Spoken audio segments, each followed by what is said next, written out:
കാണുന്ന ക്യാമറയുടെ മുമ്പിൽ നിങ്ങൾ ഈ കാണുന്ന രേണു അല്ല, രേണു സുധി അല്ല. അവരൊരു മനുഷ്യനാണ്. ഈ ക്യാമറ മാറ്റി നിർത്തി കഴിഞ്ഞാൽ അവർക്കൊരു മനസ്സുണ്ട്, അത് നിങ്ങൾ ആരും കാണുന്നില്ല.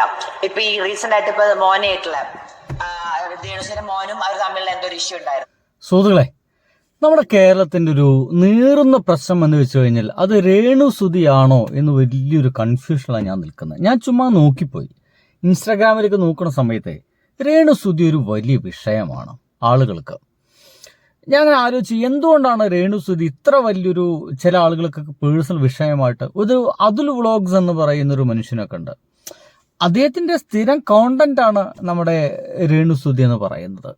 അവരെന്ത് ചെയ്താലും നമ്മുടെ എന്താ പറയുക, ഇവർക്ക് പ്രശ്നമാണ്, നമ്മുടെ അതുലിന് പ്രശ്നമാണ്. നമുക്കറിയാം രേണു സുധി ആയി മാറുന്നത് സുധി എന്ന് പറയുന്ന മനുഷ്യൻ മരിച്ചതിന് ശേഷമാണ്. അവരെ ജീവിതവുമായി ബന്ധപ്പെട്ടിട്ട് അവർക്ക് രണ്ടുപേർ ചേർന്ന് വീട് വെച്ചു കൊടുക്കുന്നു. ആളുകളൊക്കെ അതിൽ സഹായിച്ചിട്ടുണ്ട്. 24 ചാനലാണ് അതിൽ നേതൃത്വം കൊടുത്തത്. പിന്നെ ഒരു ഫിറോസ് സംതലായിക്ക് അതിനെ സഹായിക്കുന്നു. ഒരു പള്ളിയിൽ അച്ഛൻ സ്ഥലം കൊടുക്കുന്നു. അങ്ങനെ മക്കളുടെ പേരിലാണ് വീടൊക്കെ ഉള്ളത്. ശരി, സംഗതി അവിടെ നിൽക്കട്ടെ. പെട്ടെന്ന് ഒരു ദിവസം രേണു സുധി വൈറലാകുന്നു. സോഷ്യൽ മീഡിയയിലൊക്കെ അങ്ങനെയാണല്ലോ, വൈറലാകുന്നത് നമ്മുടെ എന്താണ്, കോഴിക്കോട്ടത്തെ ദാസേട്ടൻ എന്ന് പറയുന്ന ഒരാളുണ്ട്. അദ്ദേഹത്തിനൊപ്പം ഒരു റീല് ചെയ്തതിന്റെ ഭാഗമായിട്ട് വൈറലാവുന്നു. രേണു സുധിയുടെ ഒരല്പം ക്ലീവേജോ നേവലോ അതിലൂടെ കണ്ടു എന്നതായിരുന്നു സോഷ്യൽ മീഡിയയിൽ വളരെയധികം പ്രശ്നം ഉണ്ടാക്കിയത്. അന്ന് സോഷ്യൽ മീഡിയ മുഴുവൻ പറഞ്ഞത് ഒരു പ്രധാനപ്പെട്ട കാരണം എന്ന് പറയുന്നത്, ഒന്ന്, അവർ വിധവയാണ്. ഒരു വിധവയ്ക്ക് ഇങ്ങനെയൊക്കെ ചെയ്യാൻ പാടുണ്ടോ? രണ്ട്, രേണു സുധി എന്ന് പറയുന്നത് സുധിച്ചേട്ടന്റെ ഭാര്യയാണ്. ഞങ്ങളുടെ സുധിച്ചേട്ടന്റെ ഭാര്യ ഇങ്ങനെ ആവാൻ പാടില്ല, എങ്ങനെ ആവാൻ പാടില്ല എന്നൊക്കെയുള്ള കമന്റുകളായിരുന്നു നമ്മുടെ സോഷ്യൽ മീഡിയ മുഴുവൻ ഉണ്ടായിരുന്നത്. ഞാൻ അന്ന് മുതൽ ശ്രദ്ധിക്കാറുണ്ട് നാട്ടുകാർക്ക് എന്താ പ്രശ്നം. രേണു എന്ന് പറയുന്ന സുധിയുടെ ഭാര്യയാണ്. സുധി മരിച്ചുപോയി. സ്വാഭാവികമായിട്ടും ഇനി ആ ജീവിതം മുന്നോട്ട് പോകണം. ഒരു പറമ്പും ഒരു വീടും മാത്രം ഉണ്ടായിക്കഴിഞ്ഞാൽ ആ ജീവിതം മുന്നോട്ട് പോകില്ല. ആ വീടുമായി ബന്ധപ്പെട്ട് പലവിധ പ്രശ്നം ഉണ്ടായിരിക്കും. അച്ഛനുമായിട്ട് പ്രശ്നം ഉണ്ടായിരിക്കും, അവിടെ വന്ന് താമസിക്കുന്ന ആളുകളുമായിട്ട് ഇവർക്ക് പ്രശ്നം ഉണ്ടായിരിക്കാം. അതും നമുക്കറിയില്ല. അതൊക്കെ ഈ ലൈഫ് എന്ന് പറയുന്നത് ബിഹൈൻഡ് ദ ക്ലോസ്ഡ് ഡോർ എന്ന് പറയുന്ന മാതിരി അതും നമുക്ക് ഒരു പിടുത്തൂല. ഇപ്പോൾ നമുക്ക് എന്താ പറയുക, ജീവിതത്തിന്റെ ഉള്ളിലേക്ക് നമ്മൾ കയറി നോക്കിയിട്ടേ ഇല്ല. ഈ സുധി എന്ന് പറയുന്ന മനുഷ്യന് മുന്നത്തെ ഭാര്യയിൽ ഒരു മകനുണ്ട്, ലവനാണ് കിച്ചു. ഈ അടുത്ത കാലത്ത് രേണു സുധിക്ക് സംഭവിക്കുന്ന തെറ്റുകൾ എന്ന രീതിയിലൊക്കെ നമ്മുടെ നാട്ടിലൊക്കെ പ്രദർശിപ്പിക്കപ്പെടുന്ന കാര്യം, രേണു അവരെ ലൈഫിൽ എല്ലാ കാര്യവും ഇൻസ്റ്റാഗ്രാം വഴി നാട്ടുകാരെ അറിയിക്കുന്നു, അല്ലെങ്കിൽ റീലെടുത്ത് അറിയിക്കുന്നു, യൂട്യൂബിൽ അറിയിക്കുന്നു എന്നുള്ളതാണ്. നോക്കൂ, അവരങ്ങനെയാണ് പ്രസിദ്ധമായത്.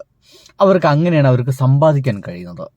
ഇൻസ്റ്റാഗ്രാം ആയിക്കോട്ടെ, ഫേസ്ബുക്ക് ആയിക്കോട്ടെ, നമ്മുടെ യൂട്യൂബ് ആയിക്കോട്ടെ, അതിലൂടെയൊക്കെ റീലുകൾ അല്ലെങ്കിൽ വീഡിയോ വഴി അത്യാവശ്യം ഒരു മോശമല്ലാത്ത വരുമാനം രേണു സുധിക്ക് കിട്ടുന്നുണ്ട്. അവർക്ക് ജീവിക്കാൻ അത് പര്യാപ്തമായിട്ടുള്ള പണം തന്നെയാണ്. അതല്ലാതെയും ആ വീട്ടിൽ ആരെങ്കിലുമൊക്കെ ജോലിക്ക് പോകുന്നുണ്ടോ എന്നുള്ള കാര്യം നമുക്കറിയില്ല. ഞാൻ ഈ 100% രേണു എന്ന് പറയുന്ന ആ ഒരു സ്ത്രീയുടെ ഒപ്പം തന്നെ അവർ എന്ത് തന്നെ ചെയ്തോട്ടെ, എന്താണ് ഇവർക്കെല്ലാം പ്രശ്നം എന്നുള്ളതാണ്. എൻ്റെ ഒരു പ്രിയ സുഹൃത്ത് പോലും അതിൻ്റെ പേരിൽ അറസ്റ്റിലാക്കപ്പെടുന്ന ഒരു വിഷയം പോലും നമ്മുടെ നാട്ടിലുണ്ടായി. അപ്പോഴെങ്ങനെ ആലോചിക്കുന്നത്, ഇതിന് മാത്രം എന്താണ് ആ ഒരു സ്ത്രീക്ക് സംഭവിക്കുന്ന പ്രശ്നം? എന്തൊക്കെയായാലും അവര് റീലുകളൊക്കെ എടുത്ത് വളരെ പെട്ടെന്ന് വൈറലാവുന്നു. പിന്നീട് വൈറലാവുള്ളൊരു വലിയ വിഷയമായിട്ട് പറഞ്ഞു വെക്കപ്പെട്ടത്, അവർ പറയുന്ന ഡയലോഗുകൾക്കെല്ലാം ഒരു നെഗറ്റീവ് രീതിയിലൊക്കെ ഈ മറുപടി പറയുന്നു എന്നുള്ളതാണ്. നോക്കി, വട കഴിച്ചിട്ടുണ്ടോ എന്നുള്ള ചോദ്യത്തിനൊക്കെ വളരെയധികം ഫണ്ണി ആയിട്ടുള്ള ഉത്തരം നൽകുന്നു, എൻജോയ് ചെയ്ത് മറുപടി പറയുന്നു. ഒരല്പം ആത്മാഭിമാനമൊക്കെ വേണമെന്ന് പറഞ്ഞ് മഞ്ജു പത്രോസ് അടക്കം രേണു സുധിക്കെതിരെ വന്നിട്ടുണ്ടായിരുന്നു. ഏറ്റവും കൂടുതൽ രേണു സുധിക്ക് വീഡിയോ ചെയ്തത് ഞാൻ നോക്കിയപ്പോഴെന്ന് വെച്ച് കഴിഞ്ഞാൽ ഇത്രയും ക്വാളിറ്റി ഇല്ലാത്ത ഇവരൊക്കെ എന്ത് ഇൻഫ്ലുവൻസർ ആണെന്ന് പോലും എനിക്ക് അറിയത്തില്ല. ഇങ്ങനെ ഉള്ളവരൊക്കെ ബിഗ് ബോസിൽ പോവാന്ന് വെച്ച് കഴിഞ്ഞാൽ അതും അറിയില്ല. അവർ അവിടെ പോയിട്ട് എന്താണ് കാണിക്കാൻ പോകുന്നതെന്ന് പോലും എനിക്ക് അറിയത്തില്ല. നെഗറ്റീവ് റീച്ചിലാണ് അവർ സത്യം പറഞ്ഞ് നിൽക്കുന്നത്. അല്ലാതെ ഇതാണ് അതുൽ വ്ളോഗ്സ്. അദ്ദേഹം പറയുന്നത് ഇവരൊക്കെ എന്തിനാണ് ബിഗ് ബോസ് എന്ന് പറയുന്ന ഒരു പ്ലാറ്റ്ഫോമിലേക്ക് എന്തിനാണ് രേണു സുധിയെ വിളിച്ചെന്നുള്ളതാണ്. രേണു സുധി ഒരു കോണ്ടന്റ് മെറ്റീരിയലാണ്. എനിക്ക് മനസ്സിലാകാതെ അവരൊരു കോണ്ടന്റ് മെറ്റീരിയലാണ്. അവരെ പറ്റി പറഞ്ഞു കഴിഞ്ഞാൽ 4 ആളുകൾ കാണുമെന്നൊക്കെ ആളുകൾക്ക് ഒരു ധാരണയുണ്ട്. ഞാൻ ആ ധാരണ പുറത്തൊന്നും വീഡിയോ ചെയ്തല്ല. എന്തിനാണ് ഇവരിങ്ങനെ ആക്രമിക്കപ്പെടുന്നതെന്ന് അറിയാൻ പറ്റാത്തതുകൊണ്ട് വീഡിയോ ചെയ്യുകയാണ്. കാരണം ഈ അടുത്ത് കാണുന്ന വീഡിയോസിൽ മുഴുവൻ അവർക്കിപ്പോൾ ക്യാൻസറാണ്, നമുക്ക് എല്ലാവർക്കും അറിയാം ഒരു ക്യാൻസറാണ്, സർവൈവ് ചെയ്യാൻ പോകുന്നു, രക്ഷപ്പെടും, 100% രക്ഷപ്പെടും ഇപ്പോൾ അറിയാൻ കഴിഞ്ഞത്. ശരി, രക്ഷപ്പെടട്ടെ. ഇത് കഴിഞ്ഞിട്ട് അവർ വീണ്ടും വീഡിയോ ചെയ്തേക്കാം.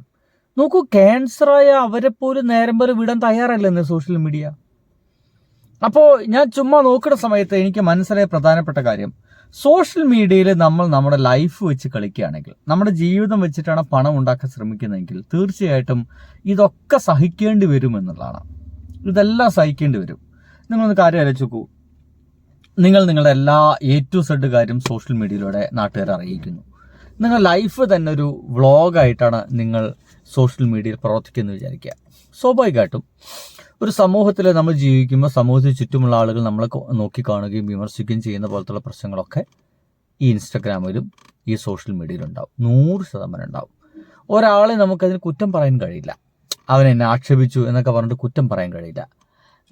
പലപ്പോഴും ഈ അടുത്ത കാലത്ത് എൻ്റെ സുഹൃത്ത് അറസ്റ്റിലായപ്പെട്ടപ്പോൾ എനിക്ക് തോന്നിയ ഒരു വലിയ കൺഫ്യൂഷൻ, അവനല്ലല്ലോ അറസ്റ്റിലാവേണ്ടതെന്നുള്ളതാണ്.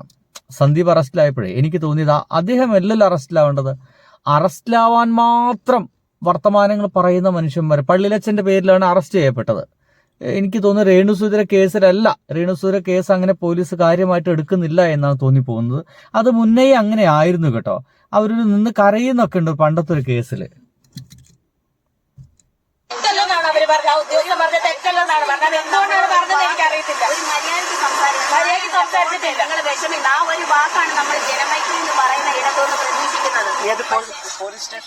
ഇവര് പണ്ട് ഏതൊരു കേസുമായി പോലീസ് സ്റ്റേഷനിൽ ചെന്നപ്പോൾ പോലീസ് സ്റ്റേഷനിൽ അവരെ ആട്ടി വിട്ടു എന്നാണ്. നിങ്ങളെ ഇമാതിരി ഊച്ചാളി കേസുകളൊന്നും എടുക്കാൻ താല്പര്യമില്ലെന്നോ മറ്റെന്തൊക്കെ പറഞ്ഞ് ഇവരെ ആട്ടി വിട്ടു എന്നൊക്കെ പറഞ്ഞിട്ട് അവർ കരയുന്ന രംഗം. ഇത് കുറെ മുമ്പത്തെയാണ് കേട്ടോ.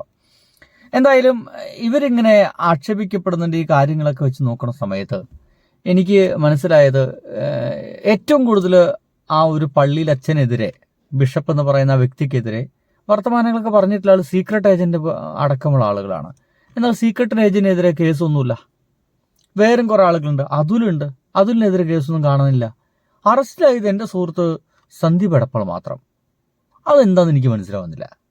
അങ്ങനെയാണെങ്കിൽ അദ്ദേഹം അറസ്റ്റിലാക്കപ്പെടുന്നെങ്കിൽ അദ്ദേഹം വഴി പറയുന്ന വർത്തമാനങ്ങളൊക്കെ കേട്ടുമ്പോൾ അദ്ദേഹം തെറിയൊന്നും പറയുന്നില്ല. ചില കാര്യങ്ങളൊക്കെ നമ്മുടെ ബിഷപ്പിന്റെ ബന്ധുക്കൾ വഴി കിട്ടുന്നു. അത്തരം കാര്യങ്ങൾ വെച്ചിട്ട് അദ്ദേഹം ചെയ്യുന്നു. അങ്ങനെയാണെങ്കിൽ അതിൽ ചില യാഥാർത്ഥ്യങ്ങളുണ്ടോ എന്ന് പൊതുസമൂഹത്തിന് ചിലപ്പോൾ സംശയങ്ങളൊക്കെ തോന്നാനുള്ള സാധ്യത കൂടുതലാണ്. അല്ലയോ? അങ്ങനെ തന്നെയല്ല തോന്നേണ്ടത്. കാരണം അറസ്റ്റിലാക്കപ്പെടേണ്ട ആളുകളാണെങ്കിൽ ഒരു ഷൈറ ബീവിയ ഇതൊരു ബീവിയുണ്ട്, അസല് എന്തൊക്കെയോ വർത്തമാനങ്ങളൊക്കെ പറയും ഈ സ്ത്രീക്കെതിരൊക്കെ. അവർ അറസ്റ്റിലാക്കപ്പെട്ടിട്ടില്ല. സന്ദീപ് എടപ്പാൾ മാത്രമാണ് അറസ്റ്റിലാക്കപ്പെടുന്നത്. അതെനിക്ക് മനസ്സിലാവത്തെ. അതുൽ വ്ളോഗ്സ് എന്ന് പറയുന്ന ഒരു ബ്ലോഗർ ഉണ്ട്. അയാളാണെന്നുണ്ടെങ്കിൽ ഡെയിലി 2, 3, 4 വീഡിയോസ് ആണ് ഈ പെങ്കുച്ചിനെ പറ്റിയിട്ട് വരുന്നത്. അത് എന്താണ് ഇതിലൊക്കെ? അത് ഒരു സ്ത്രീയാണെന്നുള്ള ഒരു പരിഗണന പോലും കൊടുക്കാതെ അവൾ അങ്ങനെ ചെയ്ത് ഇങ്ങനെ ചെയ്ത് ചുമ്മാ അങ്ങനെ പിന്നീട് പോലീസ് കേസ് വിഷയങ്ങൾ അവന്. ഈ അടുത്ത അതുൽ വ്ളോഗ്സ് ഒരു വീഡിയോ കണ്ടപ്പോൾ അതുൽ വ്ളോഗ് പറയാണ്, ക്യാൻസറായ പെൺകുട്ടി ഇങ്ങനെ വീഡിയോ എടുത്തിടരുത്, ഇങ്ങനെ റീലുകൾ ചെയ്യരുത്. എടോ, ക്യാൻസർ ആണെങ്കിൽ അല്ലെങ്കിലും അവർക്ക് അതിലൂടെ ഒരു സന്തോഷം അവർക്ക് കണ്ടെത്താൻ കഴിയുമെങ്കിൽ അങ്ങനെ ആയിക്കോട്ടെന്ന്. ഡോക്ടർമാർ പറയാണ് മൊബൈൽ ഫോൺ ഉപയോഗിക്കരുത്. എനിക്കറിയില്ല ക്യാൻസർ പേഷ്യൻസ് മൊബൈൽ ഫോൺ ഉപയോഗിക്കാൻ പാടില്ലയോ എന്ന് കൃത്യമായിട്ടുള്ള കാര്യങ്ങളൊന്നും എനിക്കറിയില്ല. നമുക്കത് ChatGPT ചോദിച്ചു നോക്കണോ, ക്യാൻസർ പേഷ്യൻസ് ഉപയോഗിക്കാൻ പാടില്ല എന്നുള്ളത്? അല്ലേ? ക്യാൻസർ പേഷ്യൻസ് മൊബൈൽ ഫോൺ ഉപയോഗിക്കാൻ പാടുണ്ടോ? ഉത്തരം തരൂ സുഹൃത്തെ.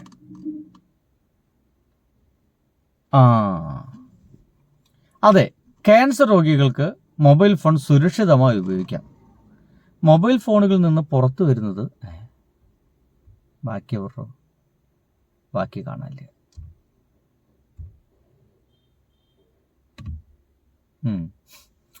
മൊബൈൽ ഫോണുകളിൽ നിന്ന് പുറത്തു വരുന്നത് നോൺ അയോണൈസിങ് റേഡിയേഷൻ ആണ്. എക്സ്റേ പോലുള്ള അയോണൈസിങ് റേഡിയേഷൻസ് പോലെ DNA കോശങ്ങൾക്ക് കേടുപാടുകൾ വരുത്താനോ ക്യാൻസർ ഉണ്ടാക്കാനോ ഇതിന് ശേഷിയില്ല. മൊബൈൽ ഫോൺ ഉപയോഗിക്കുന്ന ക്യാൻസർ കൂടുതൽ സങ്കീർണമാകുമെന്നതിന് ശാസ്ത്രീയ തെളിവുകളൊന്നുമില്ല എന്നാണ് ഇപ്പം നിങ്ങളുടെ മുമ്പിൽ വെച്ചിട്ടാണ് ഈ ChatGPT ചോദിച്ചു കഴിഞ്ഞപ്പോൾ ഉത്തരം കിട്ടുന്നത്. അങ്ങനെയാണെങ്കിൽ ഇത് ഉപയോഗിക്കേണ്ട എന്നൊക്കെ പറഞ്ഞിട്ട് എന്തിനാണ് ഇവരെങ്ങനെ മെനക്കെടുത്തുന്നത്? പറയുന്നത് അത് കൂടുതലായിട്ട് ഉപയോഗിക്കുമ്പോൾ നമുക്ക് ക്ഷീണം വരും. അതിപ്പോൾ ക്യാൻസർ രോഗികളാണെങ്കിൽ അല്ലെങ്കിലും ഒരു 2 മണിക്കൂർ 3 മണിക്കൂർ 4 മണിക്കൂർ കണ്ടിന്യൂസ് ആയിട്ട് നിങ്ങൾ മൊബൈൽ ഫോൺ ഉപയോഗിച്ച് നിങ്ങൾക്ക് തന്നെ ഒരു തലയ്ക്കൊക്കെ ഒരു മന്ദപ്പ് വരും. അതെല്ലാവർക്കും വരും, അല്ലയോ? അപ്പോൾ അതൊക്കെയാണ് ഒരു ബ്ലൂ ലൈറ്റും മറ്റൊക്കെ നിങ്ങൾ ഉറക്കത്തൊക്കെ തടസ്സപ്പെടുത്താം എന്നുള്ളതുകൊണ്ട് വേണമെങ്കിൽ പറയാം അധികം മൊബൈൽ ഫോൺ ഉപയോഗിക്കരുത് കേട്ടോ എന്നൊക്കെ പറയാം. അതല്ലാതെ ഇതിനെപ്പറ്റി ശാസ്ത്രീയമായിട്ട് ബോധമില്ലാത്ത ഈ യൂട്യൂബേഴ്സ് എല്ലാവരും കൂടിയിട്ട് രേണുസുധീനെ ഉപദേശിക്കാൻ നിൽക്കുന്ന എന്തെന്ന് മനസ്സിലാവുന്നില്ല. എന്തായാലും വി.ഡി. സതീശ മേനോനേക്കാൾ, പിണറായി വിജയനേക്കാൾ, നമ്മുടെ പ്രധാനമന്ത്രി നരേന്ദ്രമോദിയേക്കാൾ, അല്ലേ, CJPയേക്കാൾ നമ്മുടെ കേരളത്തിലെ ഏറ്റവും വലിയ വിഷയം അത് രേണുസുധിയാണ്. എന്തിനാടേ വിട്ട് കളയടേ. ബൈ.